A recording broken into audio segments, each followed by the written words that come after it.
In the late 70s, a merciless serial killer began to strike in New York and New Jersey.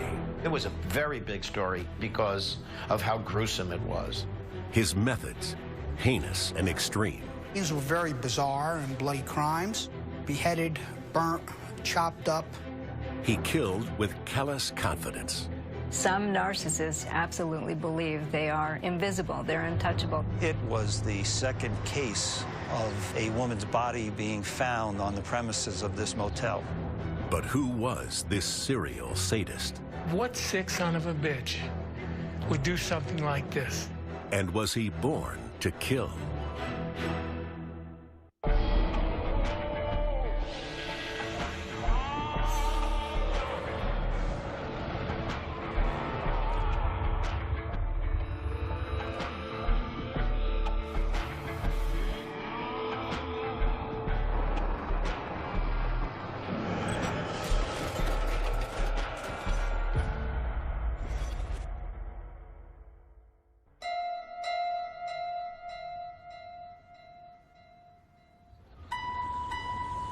In 1977, New Jersey detective Alan Greco was about to be confronted by a mystery.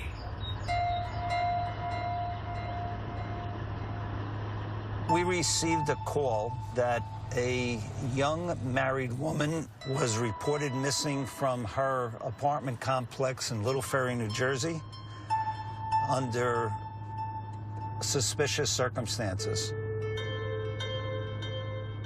Mary Ann was an X-ray technician who had been married a short period of time. They lived in a garden apartment.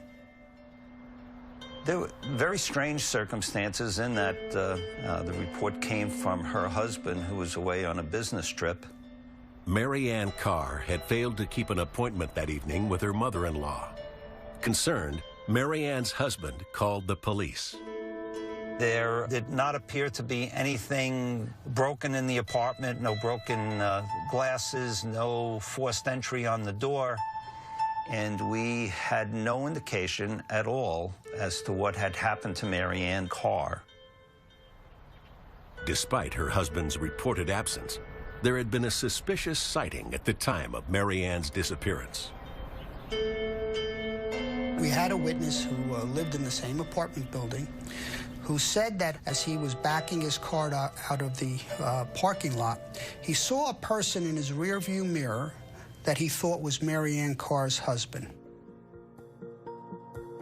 Although they didn't know it at the time, Mary Ann's husband bore a likeness to a former resident of the Little Ferry apartments, a successful New York computer operator, Richard Francis Cottingham.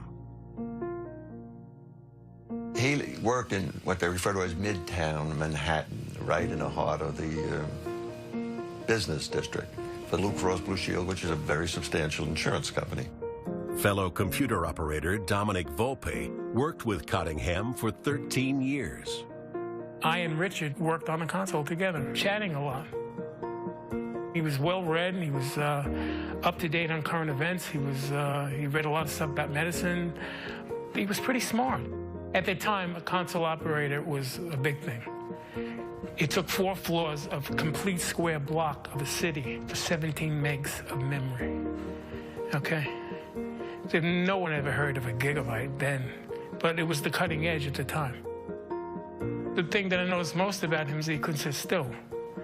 He was always, I called him the leg shaker. He was always sitting in his office chair, shaking, his legs were shaking, his back was shaking, and he would keep that up for a whole shift for 8, 9 hours straight.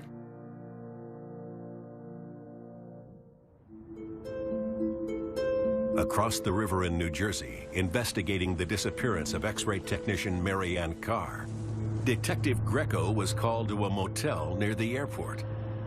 In the parking lot, a body had been discovered. He was clothed in a white nurse's uniform.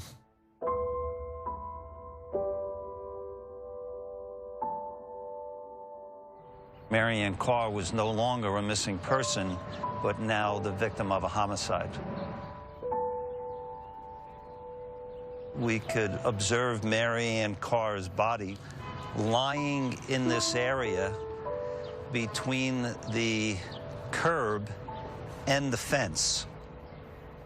Mary Ann Carr's body had ligature marks on the wrists and the ankles from handcuffs. So we knew that handcuffs were used in Mary Ann Carr's murder. And she had a ligature mark along the aspect of her neck.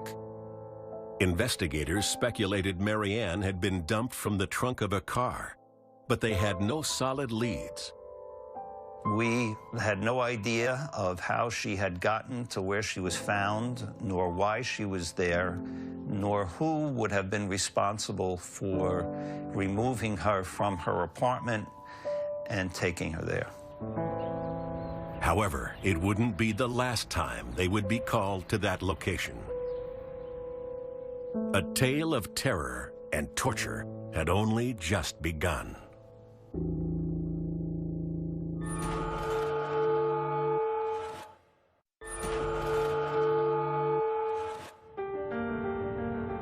In December of 1977, the body of married X-ray technician Mary Ann Carr had been discovered dumped in the parking lot of a New Jersey motel. With no real leads, Detective Alan Greco faced frustration as the investigation ground to a halt. You need to have the investigation lead you in a particular direction.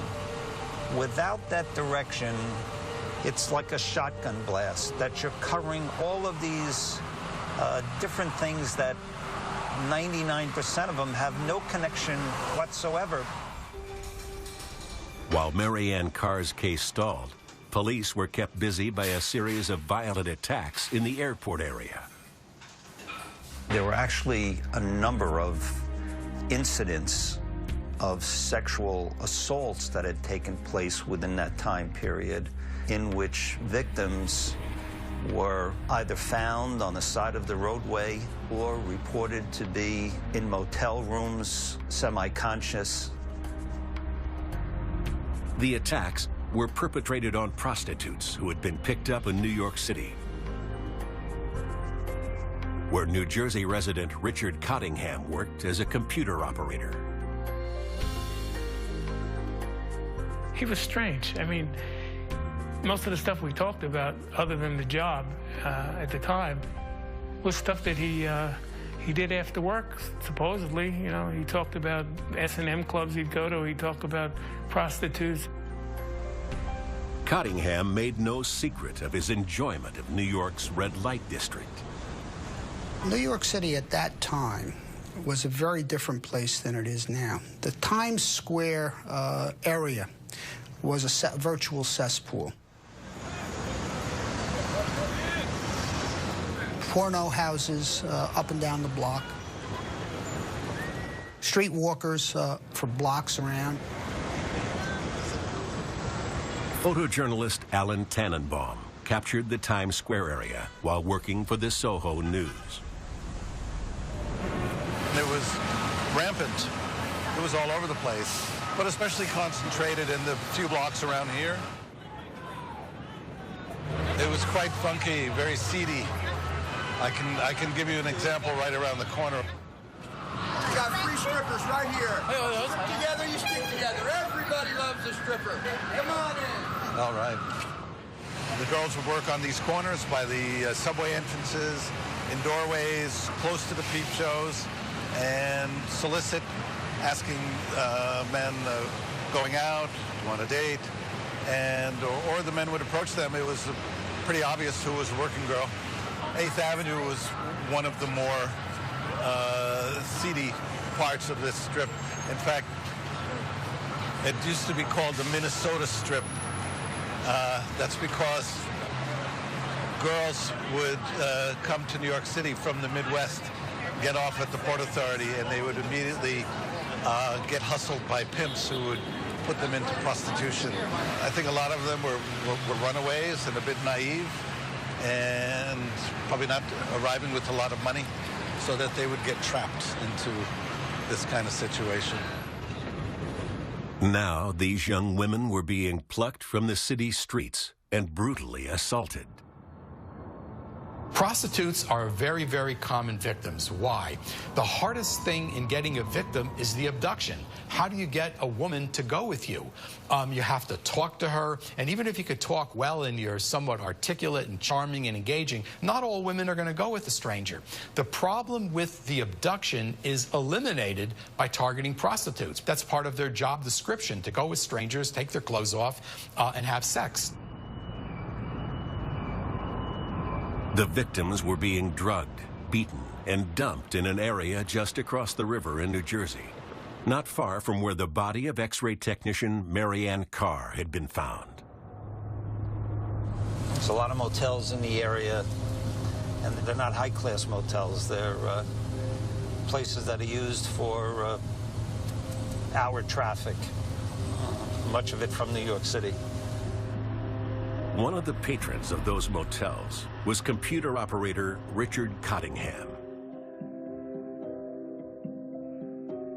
He used to talk about how he would be able to lure a prostitute out of Manhattan, showing them. He always had 2 pockets full of cash, and tons of cash, thousands of dollars. He would show a prostitute the cash. He would take them to New Jersey. But Cottingham, it seemed, didn't like the idea of paying for his pleasure. He talked about not letting anybody get the best of him. One time we had a long discussion about this hotel that he went to and how he could slip out of the place, you know, when she was asleep and take her. He said he took her clothes and her money and left her in the room. You know, when you're at work and you're talking, some of it you believe, some of it you don't believe. You take it, you know, it goes in one ear, out the other. You take it with a grain of salt. Meanwhile, the attacks on the New York working girls continued. Dumped, discarded, and left for dead. One of the girls was left in this motel on the corner here called the Airport Motel. She had been picked up. She was brought to a bar in New York City called Flanagan's, and that's the last thing she could recall. Near a major hospital, Flanagan's Bar was a popular haunt for Richard Cottingham. An analysis of her blood and urine indicated that she was drugged. The young victim had been subjected to a horrifically violent ordeal. When she was found, she was unconscious in the room, and she was in pretty bad shape. He sodomized her. He beat her very, very severely, bit her breasts very severely. Prostitutes are sexual service providers, and that offends many serial sexual murderers. As ironic as it sounds, many serial sexual murderers view themselves as highly moralistic, and they want to degrade prostitutes who are behaving in what they consider to be an unpermissible sexual conduct. They're very, very mixed up sexually, and so you would think that they would understand prostitutes and relate to them and understand, but they don't. They have very, very twisted sense of sexuality. This targeting of prostitutes in December 1979 would send shockwaves throughout the city. It was a very big story, even for Manhattan. It was very big. I clearly remember it because, if only because of how gruesome it was.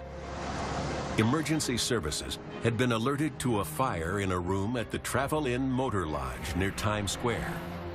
There, they found 23-year-old Dee Dee Godarzi and another unidentified young woman.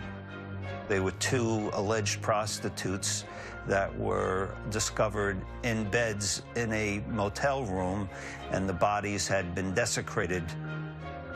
Each woman's head and hands had been cut off before the beds were ignited.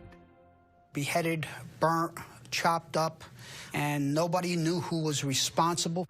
It was a mystery.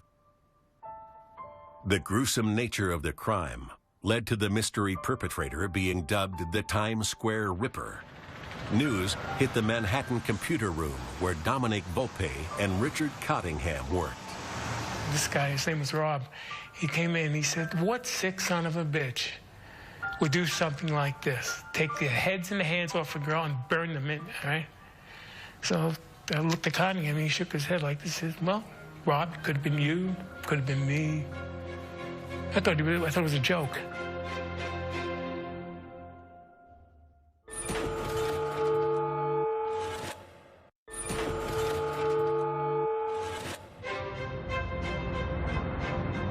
In December of 1979, New York had been shocked by a grisly double murder in a motel room near Times Square. Dee Dee Godarzi, a known prostitute, and another unidentified female had had their heads and hands cut off and removed before the room was set ablaze. But the depraved crime appeared to have no connection to the murder 2 years earlier of X-ray technician Mary Ann Carr. Her body found in the parking lot of a New Jersey motel. It did not seem to have any connection to our case. It happened in New York City. With the bodies being desecrated the way they were, New York City had a tremendous amount of homicides every day, so there was no direct connection made at that time. This is an important point because we found in our research that about 70% of serial sexual murderers will experiment at a crime scene and do something very, very different with one victim that they had not done with the others, such as cut their eyes out, cut their vagina out, and so on. Now, when an investigator without extensive experience in this field looks at that, one victim looks so very different, they're led to believe, at least from their own experience, that it has to be someone else. That's incorrect. However, detectives were about to be called to a scene with a similarity that couldn't be ignored. At the same location where Mary Ann Carr had been found 2.5 years earlier.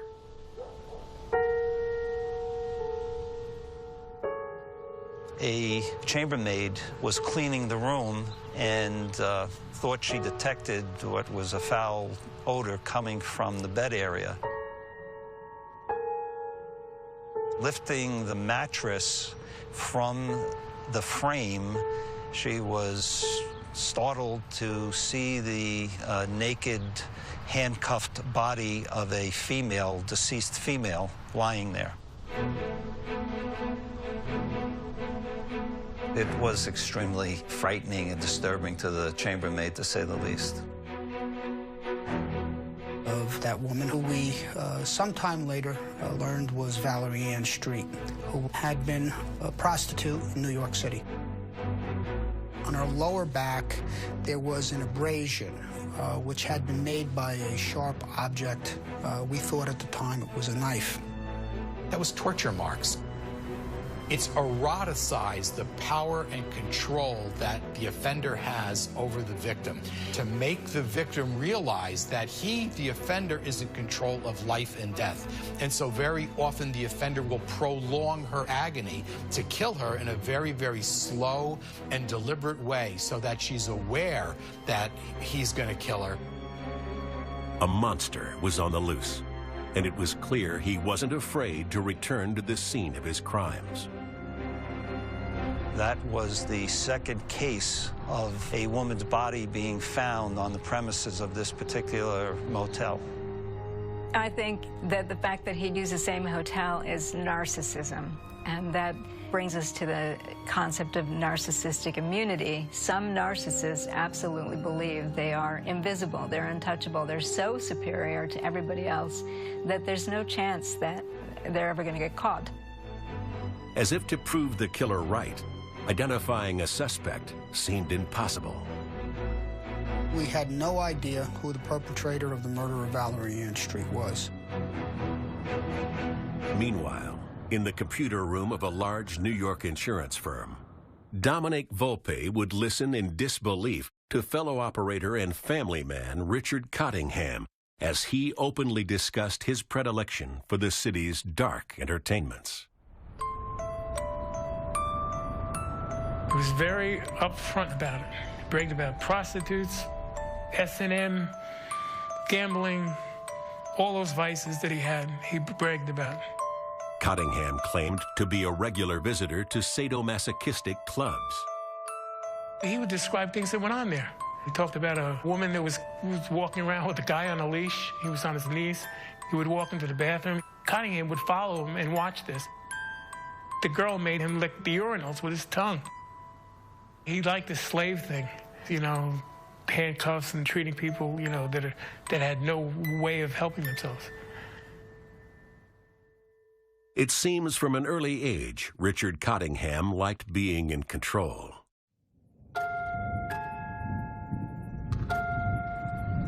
In Pascack Valley, New Jersey, Richard Newman had been on the same high school track team. I met Richard on the athletic field. Richard stood apart in the sense that he wasn't always at practice, as I remember. He wasn't a joiner. He didn't have a nickname. He wasn't part of our little clique. He had a kind of wise guy attitude about him, dismissive of teachers and of school in general. I don't think he was crazy about authority. He would stand out from groups. It's common for narcissists who believe they're better than others, and obviously they're at heart insecure. But he just has disdain for what other people are doing and doesn't really want to be invested in it. He thinks he's superior to everybody else. He was kind of a big guy, several inches taller than me, I'm sure, broad shoulders. I don't remember him menacing students in general. I do remember that the 2 or 3 friends of his, that he seemed to lord it over them a bit, like he was the leader of the pack, so to speak. He was certainly attracted to women, but my recollection is that he did not have a girlfriend. When he spoke about women, it was kind of in a negative way.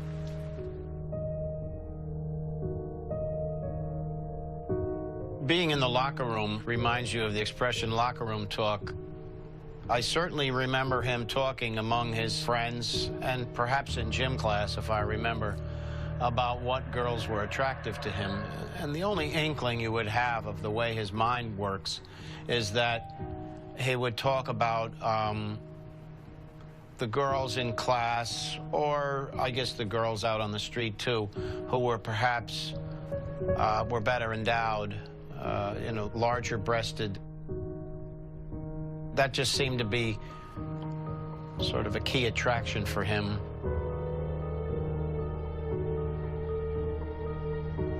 It's one thing to have an interest in large-breasted women because you think they're attractive. It's another to have an obsession with the breasts, not the women, the breasts. And that then becomes what we call a paraphilia, or an abnormal sexual interest that is needed for arousal. Now in his mid-30s, Richard Cottingham would brag to his co-workers about his use of prostitutes. But it seems Cottingham did not enjoy all aspects of the vice trade. I heard one conversation about he had a venereal disease that he contracted through a prostitute. And at that point, he sounded angry when he mentioned the hookers. Less than 2 weeks after the discovery of the second body at the New Jersey motel, the Times Square Ripper struck again in New York.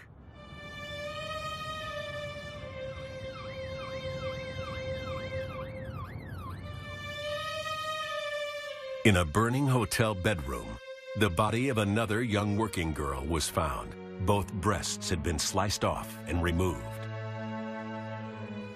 In almost all serial sexual murder cases, they will go above and beyond killing the individual and engage in post-mortem activity that to them is sexually gratifying.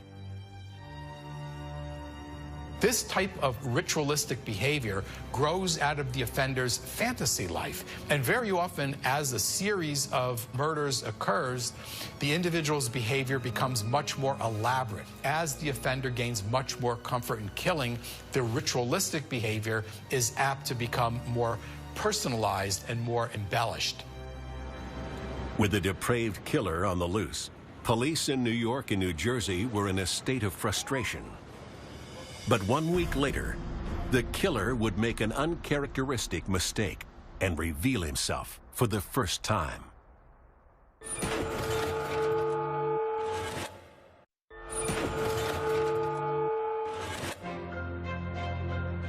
Over the course of 2 years, a series of brutal assaults and murders had occurred in New York and New Jersey.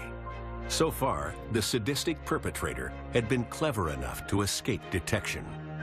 But in May 1980, he would make a mistake. And yet again, the motel in New Jersey would be the focus. There was a great deal of excitement when we got the call from the Hasbrouck Heights Police Department, which said that they had just apprehended a suspect attempting to flee from the motel. The motel front desk was alerted to a disturbance in one of the rooms. They decided to send one of their representatives to make sure that the occupants were okay. It took several minutes for someone to be coaxed to the door. Verbally, she said, yes, everything is okay, but with her eyes gave the impression that everything was not okay. The motel staff immediately called the police, and an officer was dispatched. And when he responded to that area of the motel towards the farthest corner where there is an entrance. A man was observed running out of the building in a suspicious manner, carrying a bag in his hand. And at the time of his arrest, he had the handcuffs, tape used to either place over the mouths of the women or bind their hands or feet or what have you. So all of these items were incriminating, and he had no real explanation for it. The fleeing man was identified as Richard Francis Cottingham of Lodi, New Jersey. He had a wife and children. He's a computer operator in New York City. He was in his mid-30s. He was kind of stocky. He was at least average looking, except again, as I say, he was kind of stocky, well-built, you might say. His wife. She described him, to my recollection, as a devoted husband. She said that he was very attentive to his children. Despite being virtually caught in the act, Richard Cottingham professed his innocence. He just flat out denied it. And I found it very difficult to accept. They sort of caught him red-handed, as one might say.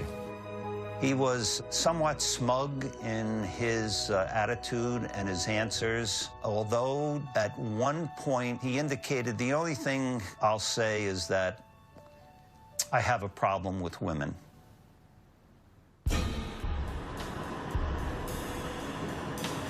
Investigators immediately moved to search Cottingham's New Jersey home. We prepared a search warrant to look for any evidence that might be associated with female abduction, rape, murder. This is the street that Richard Cottingham lived on. Cottingham resided with his wife and children in a two-family home in a pleasant suburban setting. This is a middle-class neighborhood. I would describe it as working-class people. Nothing would stand out of the ordinary. He seemed to be a normal dad and husband. It's what we didn't know was hidden underneath. He truly was a monster. Inside the family home, detectives would discover evidence of a man who reveled in sadistic murder. In the lower basement of his home, he had a large room which was locked, which his wife or his children did not have access to. Now, this guy married with 3 children, but he has in his room, I suppose one could refer to them as souvenirs or memorabilia or whatever you want to call it, items that he took from these women after he tortured them and murdered them. People that we call organized serial killers often take trophies. They will take something from victims, like an earring or a shoe or a piece of clothing, a purse. They're like big game hunters. The trophy room helps them to relive those moments where they felt most in control. The trophy room is a nice metaphor for this compartmentalized life. This is the place where they go to just completely, fully indulge in their narcissistic fantasies of what they've done to other people. Now, the successful computer operator, husband, and father was identified as the Times Square Ripper and murderer of the women at the New Jersey motel. His capture stunned those who had known him. At work, it was unbelievable. No one talked about anything else. You hear Cottingham got arrested and blah, blah, blah. And there was articles in the newspaper being copied every day. And he talked about crazy things, but we never thought he would do crazy things. You know, I got chills on my arm just thinking about it now, 35 years later. So I mean, it was a complete shock. Among his co-workers, Cottingham had never made any secret of his vices of prostitution, sadomasochism, and gambling. He was a gambler. He was not afraid to take chances on anything. He usually won. I would say 95% of the time he was a winner. He always said that he can get out of anything. There was nothing to take him over. In other words, he would always win. He used that gambling thing in his head for everything that he did. He was a winner.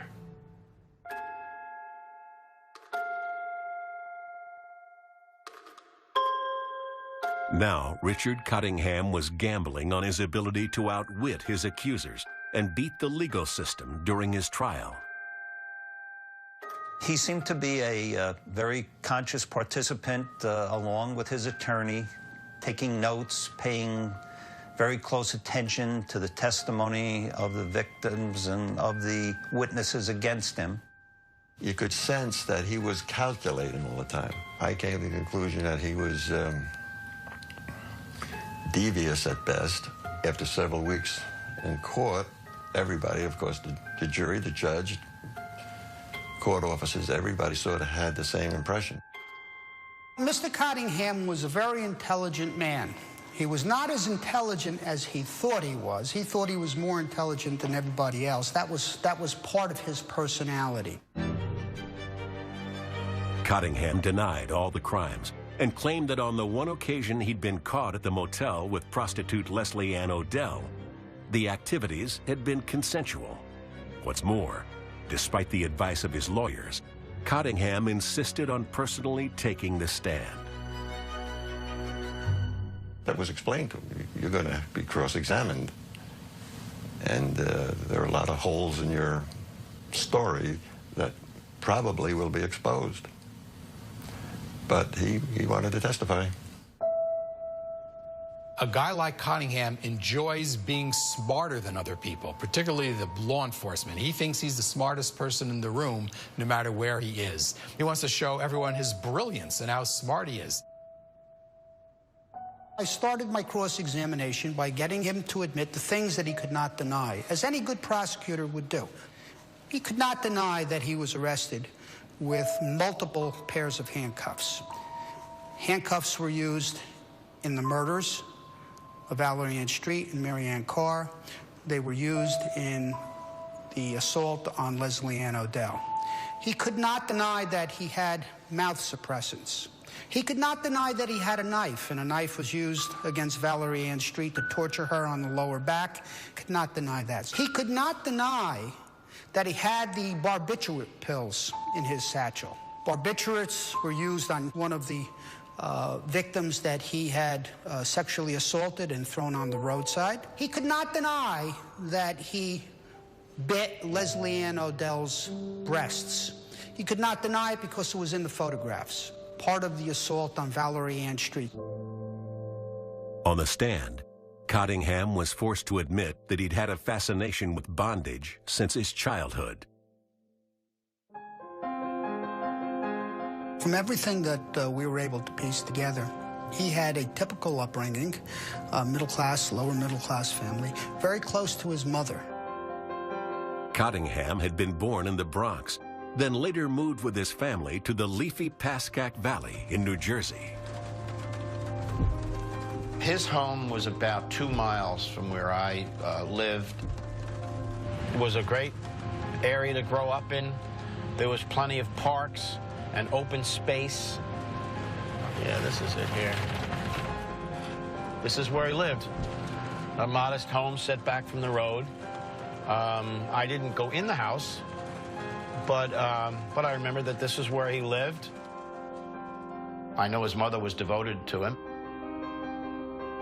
These individuals are in very dark and perverse, sexually sadistic fantasies from very, very early on. The fantasy-driven crimes, like serial sexual murder, begins 10, 15, 20 years earlier in the offender's mind.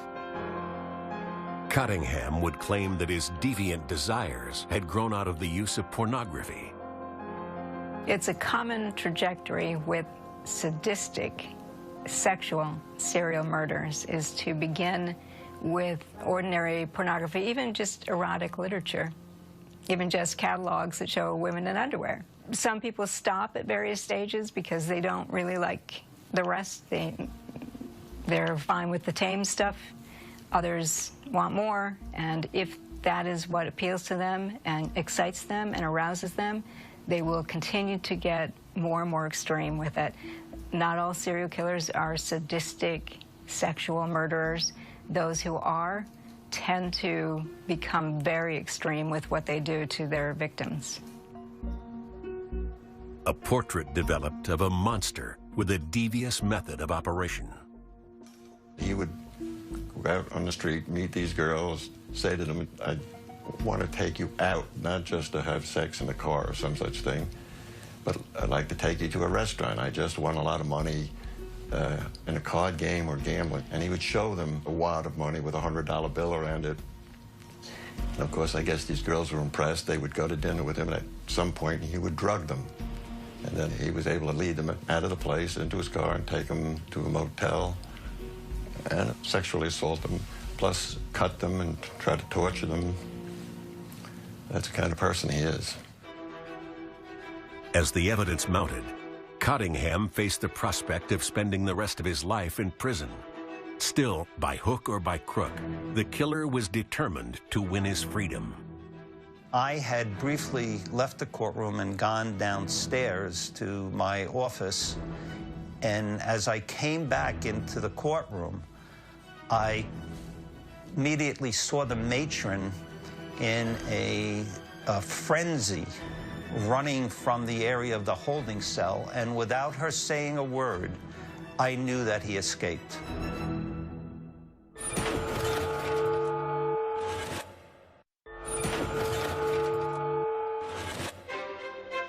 After taking the stand in his own defense for multiple assaults and murders, Richard Cottingham was faced with the likely prospect of a life behind bars. During a break in proceedings, he decided to make an audacious bid for freedom. Took a jacket and threw it against the sheriff's officer's face, befuddled the sheriff's officer, and went out one of the back stairways. I could see him running from the courthouse across the street. We chased him across the street. Another sheriff's officer had spotted him as well, and we both tackled him on the street and put him in handcuffs and restrained him and brought him back to the courthouse. Richard Cottingham would not elude authorities again.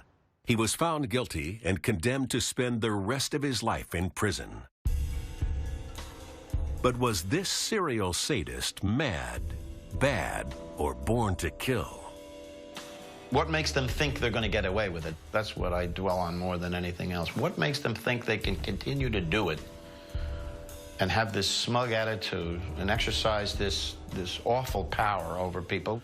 There's lots of things inside our mentality, inside our personality, that tell us not to do it. If only that's a fellow human being and that they have loved ones at home. Those who are psychopathic absolutely have no remorse for what they're doing. They don't really care about people being in pain. Unless they're a sadist, then they care because they want them to be in pain. So a psychopath and a sadist are not one and the same, but if you get the two in combination, you have a very, very dangerous person. Some people might have trophies for their exploits in baseball or basketball or golf, or awards that they get for community service. These were his trophies. These were his conquests. These were his criminal activities, which he had gotten away with. And these were his trophies of how intelligent he was, how charming he was, and how smarter than everyone else he was. Cottingham is pretty much a very classic serial sexual murderer. The best way to understand serial sexual murder is to view it as a deviant sexual arousal pattern, where sex and aggression become fused and the aggressive act itself is eroticized, whether it's choking or cutting or stabbing. In regular sexual intercourse in normal conditions, there is some level of pain inflicted and received, and there's some level of biting and these sorts of things. In serial sexual murder, those particular behaviors are exaggerated enormously and really take a life on of their own. I think there is something in their genetic makeup. I think it is a twisted mind that associates sex with harm, hurt, injury, and death. I think someone who's a psychopath already starts at a disadvantage. As he then gets exposed to things that lure him into wanting power over other people, and in particular being a sadistic type of person, the idea of being born to kill comes pretty close to him. In 2010, the incarcerated Cottingham admitted to the murder of Nancy Vogel in 1967, when he was just 20 years old. And Cottingham is suspected of several other possible slayings. One thing is for certain. For those who met him and were lucky enough to survive, Richard Cottingham, torturer, murderer, mutilator, will never be forgotten. He was far different than people that I've met, and I've met some people from all kinds of bad backgrounds or bad situations. But he, I think, is intrinsically evil. You know, you fool around with hookers, you fool around with nurses, you fool around with this, you fool around with that, fine. A lot of people do that. Nobody kills people, nobody decapitates people, nobody rips people's hands off. I think he's a sick son of a bitch.